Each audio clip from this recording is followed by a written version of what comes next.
राधे राधे। आज हम गीता का पाठ शुरू कर रहे हैं। तो मैं उसका एक श्लोक प्रतिदिन मैं आपको इस वीडियो के माध्यम से सुनाना और बताना चाहती हूँ, तो आप इसका स्मरण कीजिए। ओम श्री परमात्मने नमः। श्रीमद्भगवद्गीता अथ प्रथमोऽध्यायः। धृतराष्ट्रवाच धर्मक्षेत्रे कुरुक्षेत्रे संवेतायुयुत्सवः मामकः पांडवाश्चैव किं कुर्वत् संजय।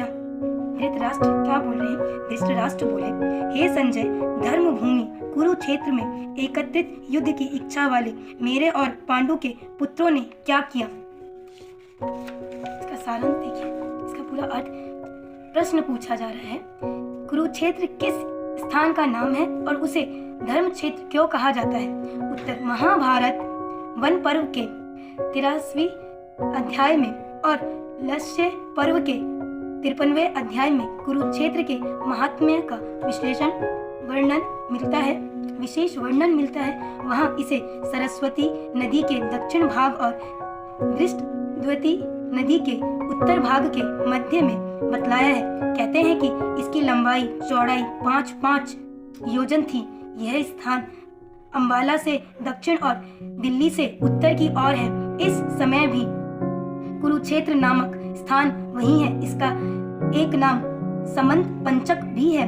सतपथ ब्राह्मण आदि शास्त्रों में कहा है कि यहाँ अग्नि, इंद्र, ब्रह्मा आदि देवताओं ने तप किया था। राजा कुरु ने भी यहाँ बड़ी तपस्या की थी तथा यहाँ मरने वालों को उत्तम गति प्राप्त होती है। इसके अतिरिक्त और भी कई बातें हैं। इसके कारण उसे धर्म क्षेत्र या पुण्य क्षेत्र कहा जाता है।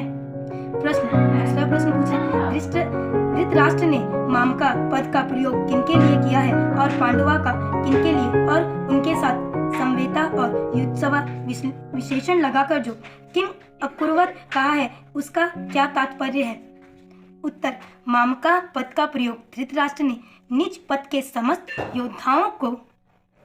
योद्धाओं सहित अपने युद्धोद्यानादि 101 पुत्रों के लिए किया है, और पांडवा पद का युधिष्ठिर पक्ष के सब योद्धाओं सहित युधिष्ठिरादि 5 भाइयों के लिए समवेता और युत्सवा विशेषण देकर और किम अकुर्वत कहकर धृतराष्ट्र ने गत 10 दिनों के भीष्म युद्ध का पूरा विवरण जानना चाहा है कि युद्ध के लिए एकत्रित इन सब लोगों ने युद्ध का प्रारंभ कैसे किया, कौन से किससे कैसे भिड़े और किसके द्वारा कौन किस प्रकार और कब मारे गए आदि।